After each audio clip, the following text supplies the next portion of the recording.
बिस्मिल्लाहिर्रहमानिर्रहीम। 9th class आपका जो 2025 में फेडरल बोर्ड में एनुअल पेपर था, उस पेपर का कंप्लीट सॉल्यूशन आज की वीडियो में शेयर किया जाएगा। आपके पेपर में एमसीक्यूज आए थे, शॉर्ट क्वेश्चंस और लॉन्ग क्वेश्चंस, उनके क्या आंसर थे, आपने किस क्वेश्चन का क्या आंसर लिखना था, ये सब आज की वीडियो में डिटेल से बयान किया जाएगा। मज़ीद इस तरह की वीडियोस के लिए हमारा चैनल सब्सक्राइब करें, आपको इस तरह की वीडियोस हमारे चैनल पर मिलेंगी। सबसे पहले सेक्शन ए जिसमें आपके एमसीक्यूज थे, इसमें फर्स्ट एमसीक्यूज आपके पेपर में गिवन था 1 picogram is equal to, 1 picogram किसके इक्वल होता है, तो इसमें आपका सी ऑप्शन करेक्ट था 10 पावर 12 ग्राम। सेकंड एमसीक्यूज था ए bird accelerates eight 0.3 metre per second square for 3 second, delta we is. इस एमसीक्यूज में आपको एक्सेलरेशन और टाइम गिवन था, वेलोसिटी कैलकुलेट करनी थी, तो एक्सेलरेशन इक्वल होता है change in velocity over time के, तो change in velocity acceleration into time के इक्वल थी, तो इसको मल्टीप्लाई करने से आपके पास आंसर 0.9 मीटर पर सेकेंड आता था, यानी कि ए ऑप्शन करेक्ट था। Third MCQs the given graph shows, ये स्पीड टाइम ग्राफ है और स्पीड टाइम ग्राफ में स्ट्रेट लाइन शो की गई है, यानी कि इक्वल इंटरवल्स ऑफ टाइम में इक्वल स्पीड इंक्रीज हो रही है, तो ये यूनिफॉर्म एक्सेलरेशन को रिप्रेजेंट कर रही थी, इसमें बी ऑप्शन करेक्ट था।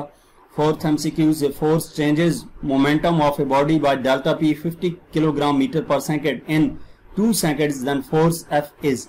चेंज इन मोमेंटम और टाइम गिवन था, फोर्स कैलकुलेट करना था, तो फोर्स किसकी इक्वल है, change in momentum over time के, तो इस तरीके से आपके पास ऑप्शन क्या आता था, सी करेक्ट आता था 25 न्यूटन।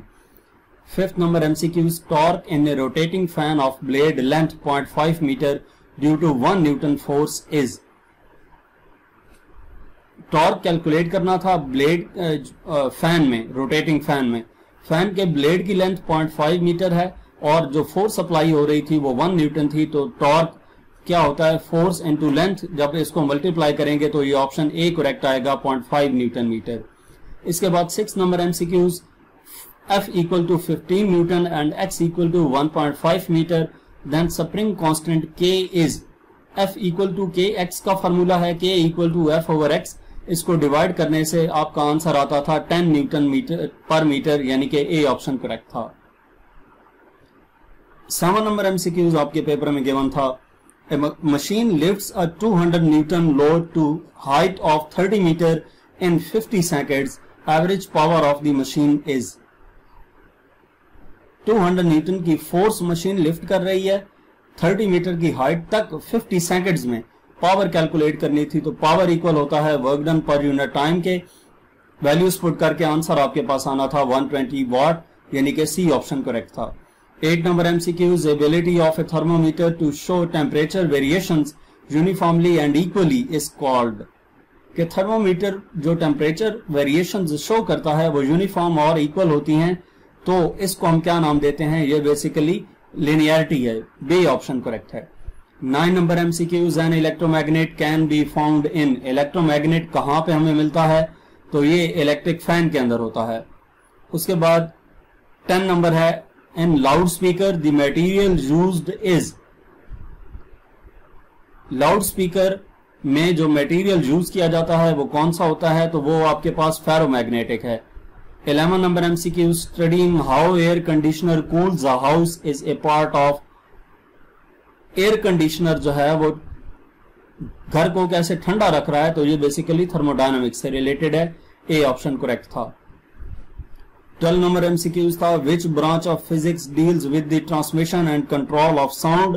कौन सी ब्रांच फिजिक्स की ट्रांसमिशन और कंट्रोल ऑफ साउंड से रिलेटेड है, तो इसमें डी ऑप्शन करेक्ट था, अकॉस्टिक्स। ऑप्शन ए के जो 12 एमसीक्यूज थे उनके आंसर्स हमने डिस्कस किए। अब हम सेक्शन बी देखते हैं। सेक्शन बी में आपके शॉर्ट क्वेश्चंस थे। पहला क्वेश्चन था, differentiate between scalar and vector quantities, give 2 examples of each. तो इसमें आपने स्केलर और वेक्टर क्वांटिटीज को डिफरेंशिएट करना था, सिंपली डिफाइन कर देना था, और डिफाइन करने के बाद हर एक की 2-2 एग्जांपल्स आपने लिखनी थी। जैसे कि यहाँ पे स्केलर्स की डिस्टेंस, स्पीड और वर्क लिखी हैं, वेक्टर्स की फोर्स, वेलोसिटी और एक्सेलरेशन लिखी हैं। इसके बाद फर्स्ट पार्ट के साथ जो और ऑप्शन आपके पास गिवन था, compare centre of mass and centre of gravity. Centre of mass और सेंटर ऑफ ग्रेविटी को कंपेयर करना था, तो इसके कम से कम आपने 3 पॉइंट्स लिख लेने थे।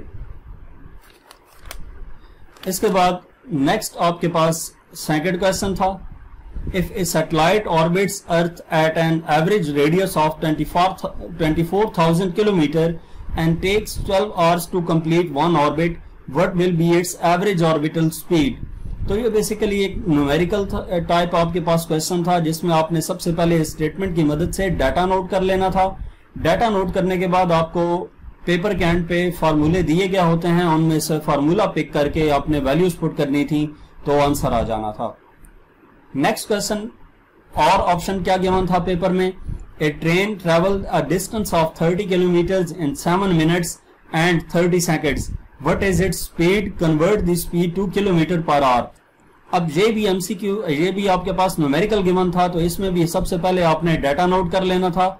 डाटा में डिस्टेंस, हमने जो स्पीड फाइंड करनी है वो किलोमीटर पर आवर में है, तो डिस्टेंस ऑलरेडी किलोमीटर में है, उसको एज इट इज लिख देना था, इसको कन्वर्ट करने की जरूरत नहीं थी। जो टाइम था वो 7 मिनट्स एंड 30 सेकेंड्स था, तो 7 मिनट प्लस 30 सेकेंड्स करके हमने total number of seconds calculate कर लेने थे, वो कैलकुलेट करके वेलोसिटी कैलकुलेट करनी थी। तो इसके बाद इसका सोल्यूशन हमने देखना था। वेलोसिटी किसकी इक्वल थी, डिस्टेंस ओवर टाइम के, डिस्टेंस पुट किया, टाइम पुट किया, इसको सिंप्लीफाई किया तो वेलोसिटी आ जाती थी 240 किलोमीटर पर आवर की। जहां पे वैल्यूज जो पुट की थी वो किलोमीटर पर सेकंड की थी, फिर इस किलोमीटर पर सेकंड की वैल्यू को किलोमीटर पर आवर में कन्वर्ट करने के लिए 3600 से मल्टीप्लाई किया, क्योंकि एक आवर में 3600 सेकंड्स होते हैं, तो ये डिवीजन में है, इस वजह से इसको इस वैल्यू से मल्टीप्लाई किया, तो ये 240 किलोमीटर पर आवर आपके पास आंसर आना था। नेक्स्ट क्वेश्चन क्या गिवन था, what kind of motion does a butterfly have, briefly describe this kind. Butterfly कौन सी मोशन कर रही होती है, तो इर्रेगुलर रैंडम मोशन होती है, ठीक है। इसको आपने 2-3 लाइंस में लिख देना था कि बटरफ्लाई की जो मोशन है वो रैंडम मोशन होती है। नेक्स्ट आपके पास क्वेश्चन नंबर 3 का और ऑप्शन था, compare magnetic and non magnetic materials. Magnetic और नॉन मैग्नेटिक मटेरियल्स के कम से कम 3 पॉइंट्स आपने पेपर में लिख देने थे। इसके बाद फोर्थ पार्ट गिवन था। फोर्थ पार्ट में क्या था, ए कार हैज काइनेटिक एनर्जी के E if its velocity is doubled by what factor it's kinetic energy would change, determine with the help of equation. अब ये भी आपका एक किस्म का प्रूव है कि उसने ये कहा है कि अगर कार की वेलोसिटी को डबल कर दिया जाए तो काइनेटिक एनर्जी पे क्या इफेक्ट पड़ेगा, यानी कि जो बाद वाली वेलोसिटी है उसको v प्राइम कह दें और वो पहले वाली वेलोसिटी का डबल हो जाए, तो बाद वाली काइनेटिक एनर्जी यानी कि के ई प्राइम किसकी इक्वल होगी। पहले वेलोसिटी v थी, बाद में v प्राइम हो गई, पहले काइनेटिक एनर्जी के ई थी और बाद में काइनेटिक एनर्जी के ई प्राइम हो जाए, तो हम इसको कैसे सॉल्व करेंगे। काइनेटिक एनर्जी का फार्मूला इक्वल होता है 1/2 mv स्क्वायर के, तो के ई प्राइम इक्वल हो जाएगा 1/2 mv प्राइम के स्क्वायर के। m के साथ प्राइम इस वजह से नहीं लिखा कि मैथ दोनों का सेम रहेगा, सिर्फ वेलोसिटी में चेंज आएगा। वेलोसिटी v प्राइम किसकी इक्वल थी 2v के, तो यहाँ पे हमने 2v पुट कर दिया, इसका स्क्वायर ओपन किया, ये के ई प्राइम इक्वल आ गया 1/2 m4v स्क्वायर के। 4 पहले लिख दिया तो ये 1/2 mv स्क्वायर आ गया, तो हाफ mv स्क्वायर किसकी इक्वल होता है काइनेटिक एनर्जी के, तो के ई प्राइम इक्वल आ गया 4 के ई के। इसका मतलब ये है कि वेलोसिटी को डबल कर दिया जाए तो काइनेटिक एनर्जी 4 टाइम्स इंक्रीज कर जाएगी। नेक्स्ट फोर्थ पार्ट का और ऑप्शन गिवन था, an object wait 200 Newton on earth while 50 newton on an unknown planet, find the gravitational field strength on that planet. कि एक ऑब्जेक्ट है जिसका वेट 200 न्यूटन है अर्थ पे, यानी कि weight on Earth 200 newton while 50 newton on unknown planet, weight on planet 50 newton, find the gravitational field strength on that planet, यानी कि gravitational field g on planet P, g P calculate करनी है। तो सबसे पहले हम मैथ कैलकुलेट करेंगे, वो किस तरीके से, W equal to m g के फार्मूले से W E equal to m g e लिया, यहां से m इक्वल आ जाएगा WE ओवर GE के। WE की वैल्यू 200 गिवन है, GE gravitational field on earth, इसकी value 10 metre per second square होती है, वो पुट की तो ये 20 kg आ गया। अब हम GP कैलकुलेट करने के लिए दोबारा W इक्वल टू mg का फार्मूला यूज करेंगे फॉर प्लैनेट, तो GP इक्वल आ जाएगा WP ओवर m। WP की वैल्यू 50 है और m की वैल्यू 20 है, इसको डिवाइड करेंगे तो GP इक्वल आ जाएगा 2.5 मीटर पर सेकंड स्क्वायर के। नेक्स्ट क्वेश्चन नंबर 5 गिवन था, differentiate between contact and non contact forces. तो कॉन्टैक्ट और नॉन कॉन्टैक्ट फोर्सेस के दरमियान आपने डिफरेंस लिख देना था और इसके कम से कम 3 पॉइंट्स आपने दोनों के लिखने थे। नेक्स्ट क्वेश्चन नंबर 5 का और ऑप्शन आपके पास गिवन था, and list any 3 applications of Hooke's law. Hooke's law की 3 एप्लीकेशंस लिखनी थी। तो प्रैक्टिकल एग्जांपल्स जो है हुक्स लॉ की वो क्या थी, शॉक एब्जॉर्बर, कार ट्रक्स में यूज किया जाते हैं स्प्रिंग्स, इसी तरह स्प्रिंग बैलेंस में स्प्रिंग यूज किया जाता है, और tactile feedback in keys of keyboard. Keyboard का जब आप की प्रेस करते हैं तो उसमें भी एक टिनी स्प्रिंग, माइक्रो स्प्रिंग लगा होता है, और ये तमाम एग्जांपल्स किस चीज की हैं, हुक्स लॉ से रिलेटेड हैं। नेक्स्ट 6 पार्ट आपके पास गिवन था सेक्शन बी का, show 2000 nanograms into micrograms. Nanograms को माइक्रोग्राम्स में कन्वर्ट करना था, तो नैनो की पावर 10 पावर -9 होती है, इसको आपने माइक्रो में कन्वर्ट करना है, माइक्रो की वैल्यू 10 पावर -6 होती है, तो ये 2000 को 2 इंटू 10 पावर 3 लिख दिया, इंटू 10 पावर -9 ग्राम। 10 पावर -9 ग्राम को हमने कन्वर्ट किया किस में, इसकी पावर को ब्रेक किया 2 हिस्सों में। एक हमारे पास वो वैल्यू लिखी 10 पावर -6 जो कि माइक्रो की इक्वल है, जिसमें हमने कन्वर्ट करना है, और दूसरी 10 पावर -3 लिखी। ये 10 पावर -3 और +3 कैंसिल हो गया, तो 2 इंटू 10 पावर -6 ग्राम आ गया, यानी कि 2 माइक्रोग्राम वैल्यू आ गई। तो इस तरीके से हमें क्या पता चला कि 2000 नैनोग्राम 2 माइक्रोग्राम के इक्वल है। 6 का और ऑप्शन आपको दिया गया था, how pressure of liquid varies with depth, drive a mathematical formula for it.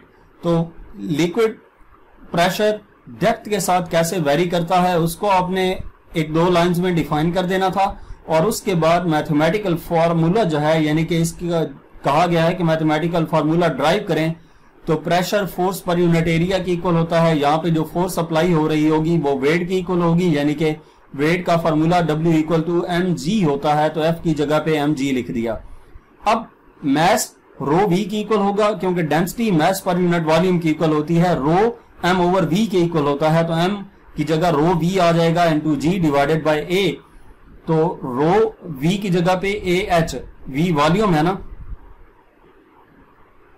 यहां पे ये कैपिटल V आएगा, V वॉल्यूम है, वॉल्यूम AH की इक्वल आएगा, तो ये AA से कैंसिल रो GH आ जाता है, यानी कि प्रेशर इक्वल होगा रो GH के। इसका मतलब ये होगा कि प्रेशर डायरेक्टली प्रोपोर्शनल है हाइट H के। नेक्स्ट 7 क्वेश्चन गिवन था, briefly explain the system of gun and bullets using law of conservation of momentum. Law of conservation of momentum के तहत गन एंड बुलेट सिस्टम को 1-2 lines में explain करने के बाद इसकी मैथमेटिकल इक्वेशन लिख देनी थी, जिसके जरिए से हमें यह पता चलता है कि law of conservation of momentum जो है वो किस तरीके से वेरीफाई होता है, यानी कि मोमेंटम बिफोर फायरिंग इक्वल होगा मोमेंटम आफ्टर फायरिंग, यानी कि initial momentum equal to final momentum.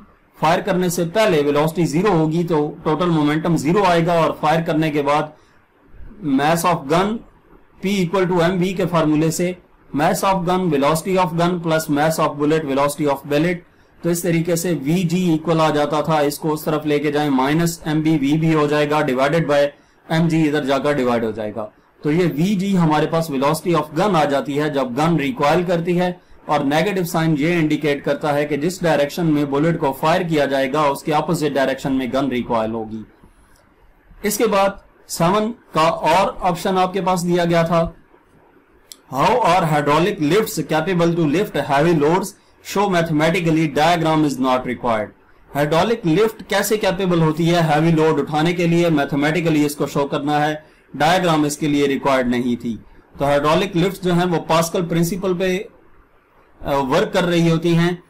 ये हैवी लोड्स को कैसे लिफ्ट करती हैं, स्मॉल फोर्स अप्लाई करके हम लार्ज फोर्स हासिल कर सकते हैं, क्योंकि स्मॉल पिस्टन पे जो फोर्स होगी वो लार्ज पिस्टन के फोर्स के इक्वल होगी, और स्मॉल पिस्टन पे जो प्रेशर अप्लाई होगा पास्कल लॉ के मुताबिक लार्ज पिस्टन पे वही प्रेशर होगा, यानी कि P1 इक्वल होगा P2 के। प्रेशर का फार्मूला अप्लाई किया, F1/A1 equal to F2/A2। F2 इधर ही रहेगा, A2 इधर जाकर मल्टीप्लाई हो जाएगा, यानी कि F2 equal to F1/A1 equal to A2। जहां पे F2 क्या है, force on the large piston. ठीक है, तो ये बेसिकली हाइड्रोलिक लिफ्ट जो है वो कैसे हैवी लोड्स उठाने के काबिल होती है, वो इसको एक्सप्लेन भी कर दिया और मैथमेटिकली भी इसको बता दिया। इसके बाद 7 के बाद 8 नंबर क्वेश्चन आपको दिया गया था, show how powerful is cars engine if it does 3 × 10⁻7 जॉल of work in 1 minute. Work दिया गया है और टाइम दिया गया है, पावर कैलकुलेट करनी है। तो डाटा नोट करने के बाद P इक्वल टू W/T का फार्मूला आपने अपने क्वेश्चन पेपर से देख के उसमें वैल्यूज पुट करनी थी, जो आपको जहां पर दी गई थी। वैल्यूज पुट करेंगे तो आपके पास आंसर P 5 लाख वाट, या इसको 5 × 10⁻5 वाट भी आप लिख सकते थे, दोनों आंसर ये ठीक थे। इसके बाद 8 के साथ और ऑप्शन क्या दिया गया था, what is impulse, how is it related with force, give equation. Impulse क्या है, ये कैसे रिलेट कर रही है फोर्स के साथ, इसकी इक्वेशन भी बतानी थी। इम्पल्स बेसिकली क्या है, change in momentum of an object when a force acts on it for a time interval, it is a vector quantity. Impulse क्या है, change in momentum of an object, momentum में जो change आता है with for a time interval. तो इसको हम impulse को J से रिप्रेजेंट करते हैं और ये इक्वल होता है F.D के, या इम्पल्स चेंज इन मोमेंटम के इक्वल भी होता है। तो इसको डिफाइन किया और इसकी फोर्स के साथ ये कैसे रिलेट कर रहा है, फोर्स का इम्पल्स के साथ डायरेक्टली रिलेशन होता है। और गिव इक्वेशन भी इसकी लिख देनी थी। इसके बाद क्वेश्चन नंबर 9 था आपके पास, a solid cylinder of height 1.25 metre and diameter of 2 metre has a mass 350 kg, calculates its density. Solid cylinder की हाइट दी गई है, डायमीटर दिया गया है, डायमीटर की मदद से आपने रेडियस फाइंड कर लेना था। डायमीटर का हाफ होता है रेडियस, 1 मीटर आ गया। मैस गिवन था, डेंसिटी कैलकुलेट करनी थी। तो डेंसिटी कैलकुलेट करने के लिए आपने फार्मूला यूज करना था, डेंसिटी इक्वल टू मास पर यूनिट वॉल्यूम। वॉल्यूम डायरेक्ट नहीं गिवन, सॉलिड सिलेंडर के वॉल्यूम का फार्मूला πr² होता है। इसमें आपने वैल्यूज पुट कर देनी थी, वैल्यूज पुट करके सिंप्लीफाई किया तो ये आपके पास 89.17 किलोग्राम पर क्यूबिक मीटर डेंसिटी आ जाती है। इसके बाद 9 का और स्टेटमेंट क्या गिवन था, briefly describe the working of thermocouple thermometer. Thermocouple thermometer की वर्किंग को डिस्क्राइब करना था, तो इसको आपने 2-3 लाइंस में लिख देना था कि थर्मोकपल थर्मोमीटर जो होता है वो कैसे वर्क करता है। नेक्स्ट 10 पार्ट गिवन था सेक्शन बी का, compare permanent magnet and electromagnet. तो परमानेंट मैग्नेट और इलेक्ट्रोमैग्नेट को कंपेयर करना था, इसके 3 पॉइंट्स मिनिमम आपने मस्ट लिख देने थे। 10 का और पार्ट क्या दिया गया था, can direction of velocity and acceleration be in opposite direction, explain briefly. Velocity और एक्सेलरेशन ऑपोजिट डायरेक्शन में हो सकते हैं, इसको एक्सप्लेन करना था। तो यस, ऐसा पॉसिबल है कि वेलोसिटी और एक्सेलरेशन की डायरेक्शन ऑपोजिट हो। ये उस वक्त होता है जब कोई ऑब्जेक्ट की वेलोसिटी जो है वो स्लो डाउन हो रही हो, जब कोई ऑब्जेक्ट की मोशन स्लो डाउन हो रही हो, उसकी वेलोसिटी डिक्रीज हो रही हो। जैसे कि बॉल को अपवर्ड थ्रो किया जाए तो उसकी वेलोसिटी डिक्रीज हो रही होती है, उसकी वेलोसिटी अपवर्ड होती है, लेकिन एट दैट केस उसके ऊपर जो एक्सेलरेशन अप्लाई हो रहा होता है वो डाउनवर्ड होता है। इसके बाद सेक्शन बी का लास्ट पार्ट 11 था, earth completes 1 revolution around the sun in 365.25 days. Find the orbital speed of Earth around the sun if it is 150 million kilometer away from the sun. तो इसमें data सबसे पहले note करना था, जिसमें आपको टाइम दिया गया था, जितने टाइम में सन अर्थ रोटेट कर रही है सन के अक्रॉस, वो डेज में गिवन था। इसको आपने सेकंड्स में कन्वर्ट कर लेना था। ऑर्बिटल स्पीड v कैलकुलेट करनी थी, और सन से अर्थ तक का डिस्टेंस यानी कि रेडियस गिवन था, ऑर्बिटल रेडियस। जिस ऑर्बिट में अर्थ रोटेट कर रहा है सन के अक्रॉस, तो अर्थ का वो उस ऑर्बिट का radius r equal to 150 million kilometre, million 10⁻6 के इक्वल होता है। किलो की वैल्यू 10 पावर 3, तो ये 150 इंटू 10 पावर 9 मीटर आता था। तो इसका सोल्यूशन क्या था? वेलोसिटी का फार्मूला होता है डिस्टेंस ओवर टाइम, और यहां पे डिस्टेंस किसके इक्वल होगा? 2 पाई आर के, circumference of the circle, 2 pi r divided by T. Values put करके इसको डिवाइड करना था, तो ये 29850 मीटर पर सेकेंड वेलोसिटी आ जाती थी। इसके बाद इस लास्ट पार्ट का और ऑप्शन में आपको क्या दिया गया था? Is it possible to accelerate an object without speeding up और स्लोइंग इट डाउन, जस्टिफाई। तो इसको आपने एक्सप्लेन कर देना था कि एक्सेलरेशन एक ऑब्जेक्ट का स्पीड अप या स्लो डाउन किए बगैर चेंज करना पॉसिबल है।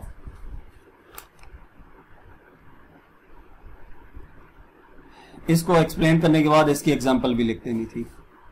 एग्जांपल बेशक नहीं पूछी हुई, लेकिन कुछ क्वेश्चंस में हम एक्स्ट्रा चीजें, जैसे अगर कहीं फार्मूला नहीं पूछा, यूनिट नहीं पूछा, वो चीजें हम लिख देते हैं, तो वो बेसिकली उस क्वेश्चन के मार्क्स को स्क्योर करने के लिए होता है कि अगर कहीं उस क्वेश्चन में कमी बेशी रह जाए तो वो उन चीजों से पूरी हो जाए। इसके बाद आपका सी पार्ट था। सी पार्ट में आपके लॉन्ग क्वेश्चंस गिवन थे। क्वेश्चन 3 था मैनोमीटर क्या है, इसकी डायग्राम बनानी है और इसकी 4 एप्लीकेशंस लिखनी है। तो मैनोमीटर की डेफिनेशन आपने लिख देनी थी, उसकी डायग्राम बना देनी थी, और इसके बाद इसकी जो 4 एप्लीकेशंस हैं, कोई सी भी 4 एप्लीकेशंस वो आपने डिस्क्राइब कर देनी थी। क्वेश्चन नंबर 3 का और पार्ट क्या गिवन था? What is meant by base physical quantities and derived physical quantities? Give 3 examples of each with symbol and their SI units. Base physical quantities और derived फिजिकल क्वांटिटीज क्या हैं, इनके बारे में बताना था, और हर एक को 3 एग्जांपल्स देनी थी, उनके सिंबल्स और SI यूनिट भी लिखने थे।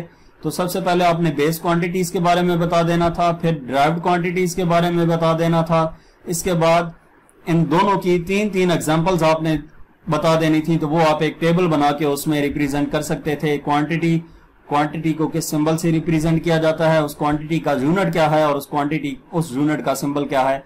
ये बेस क्वांटिटीज और डिराइव्ड क्वांटिटीज के लिए 3 एग्जांपल्स लिख देनी थी। नेक्स्ट क्वेश्चन नंबर 4 था आपके पास, explain the limitations of Newton's laws of motion. तो इसमें न्यूटन्स लॉज ऑफ मोशन की जो लिमिटेशंस हैं वो आपने लिख देनी थी। जैसे कि यहां पर 5 लिमिटेशंस आपके पास शो हो रही हैं। नेक्स्ट क्वेश्चन नंबर 4 का और ऑप्शन था, briefly explain any 10 fields of physics. Physics की 10 फील्ड्स को एक्सप्लेन करना था, तो आपको जो 10 फील्ड्स आती थी वो आप एक्सप्लेन कर सकते थे। जैसे कि यहां पे 7 इस पेज पे डिस्क्राइब कर दी हैं, और इसके बाद 3 जो है वो यहां पर आपको शो कर दी गई हैं। तो ये टोटल 10 फिजिक्स की ब्रांचेस आप कह लें, जहां पे फिजिक्स यूज की जाती है, वो आपने इस क्वेश्चन में बतानी थी। नेक्स्ट क्वेश्चन था, discuss earth's magnetic field in context of north and south pole with diagrams and biomagnetic. तो पहले आपने ए पार्ट सॉल्व करना था, जिसमें earth's magnetic field in context of north and south pole था। तो इसको थोड़ा सा डिस्क्राइब करने के बाद इसकी डायग्राम बना देनी थी, और दूसरा जो बायोमैग्नेटिक, इसको थोड़ा सा मजीद भी एक्सप्लेन कर देना था मैग्नेटिक वर्सेस जियोग्राफिक पोल्स की सूरत में। यहाँ पे आपने देख सकते हैं कि यहाँ पे एक्सप्लेन किया हुआ है, और फिर मैग्नेटिक फील्ड लाइंस क्या होती हैं वो भी बता दी। और बी पार्ट में बायोमैग्नेटिक था, तो बायोमैग्नेटिक के बारे में भी आपने थोड़ा सा एक्सप्लेन कर देना था इसको। नेक्स्ट आपके पास क्वेश्चन नंबर 5 का और ऑप्शन गिवन था, और ये क्या है, hydraulic lift has 0.003 metre square narrow cylinder area wire 0.9 metre square wider cylinder area. एक स्मॉल पिस्टन था, उसका एरिया गिवन है, और एक लार्ज पिस्टन है, उसका एरिया गिवन है। फोर्स कितनी अप्लाई करेंगे स्मॉल पिस्टन पे, नैरो सिलेंडर पे, अगर कार का वेट 1600 kg हो, इज टू बी लिफ्टेड। अब ये किसकी बात की जा रही है, वाइडर सिलेंडर जो है, वाइडर सिलेंडर के ऊपर कार है ना, तो उसका मैथ दिया गया है। तो जो नैरो है उसके लिए हम 1 यूज कर लेंगे, ठीक है, और जो वाइडर है उसके लिए हम क्या करेंगे, 2 यूज कर लेंगे। तो नैरो का एरिया A1, वाइडर का एरिया A2, नैरो की फोर्स फाइंड करनी है तो F1, वाइडर के लिए कार का मैस गिवन था तो उसको हमने M2 लिख दिया। स्मॉल पिस्टन पे जो प्रेशर अप्लाई होगा वो लार्ज पिस्टन पे अप्लाई किए गया प्रेशर के इक्वल होगा। पास्कल लॉ हमें यही बताता है। प्रेशर का formula force per unit area F/A, जहां से F1 इक्वल आ जाएगा, A इधर जाकर मल्टीप्लाई होगा F2A1/A2। यहाँ पे जो F2 फोर्स है वो इस कार के वेट की इक्वल होगी, यानी कि M2G आ जाएगा। वैल्यूज पुट करके इसको सिंप्लीफाई किया तो F1 आपके पास आना था 52.2 Newton. Next last long question आपको दिया गया था, what is centripetal force, give its formula, how this force is provided in case of moon, explain with diagram. Centripetal force क्या है उसकी आपने डेफिनेशन लिख देनी थी, उसके बाद इस सेंट्रीपिटल फोर्स का फार्मूला लिख देना था। ये फोर्स केस ऑफ मून कैसे मौजूद होती है, यानी कि मून के केस में सेंट्रीपिटल फोर्स कैसे एग्जिस्ट कर रही होती है उसको एक्सप्लेन कर देना था। और सेंट्रीपिटल फोर्स जो है in case of moon with diagram draw करने के बाद इसका फार्मूला भी लिख देना था कि सेंट्रीपिटल फोर्स इक्वल होती है फोर्स ऑफ ग्रेविटी के, और वो किसकी इक्वल होगी mv²/r, जहां पे मैस मून का लिया जाएगा। लास्ट पार्ट का और ऑप्शन क्या दिया गया था, explain any two states of matter giving complete information about their particle structures with diagrams। दो states of matter, solid, liquid और गैस, तीन states आपने पढ़ी हैं, तो इनमें से कोई सी भी दो states आपने explain करनी थी with diagram। जैसे कि solid है, फर्स्ट हमने उसको डिस्क्राइब किया, उसकी डायग्राम भी बना दी, उसका पार्टिकल स्ट्रक्चर क्या होता है, अरेंजमेंट, पार्टिकल्स की जो मोशन है और फोर्सेस कैसे अप्लाई हो रही होती हैं इनको डिस्क्राइब किया था। उसके बाद जो दूसरी स्टेट थी वो गैसेस की थी, तो गैसेस की बारे में बता दिया, इसकी शेप बना दी, पार्टिकल स्ट्रक्चर में उनकी अरेंजमेंट कैसे होती है, मोशन कैसे होती है और इसके साथ साथ फोर्सेस कैसे अप्लाई हो रही होती हैं, तो इनको आपने डिटेल से एक्सप्लेन कर देना था। तो यहां तक हमने आज की वीडियो में 9th का पेपर डिस्कस किया। मजीद 9th, 10th, first year, second year की किसी भी बुक के एक्सरसाइज के सॉल्यूशंस के लिए आप हमारा चैनल विजिट करें। इसके अलावा अगर आप पास्ट पेपर्स या प्रैक्टिकल बेस्ड असेसमेंट की वीडियोस देखना चाहते हैं तो यूट्यूब पर हमारा चैनल विजिट करें। Thank you.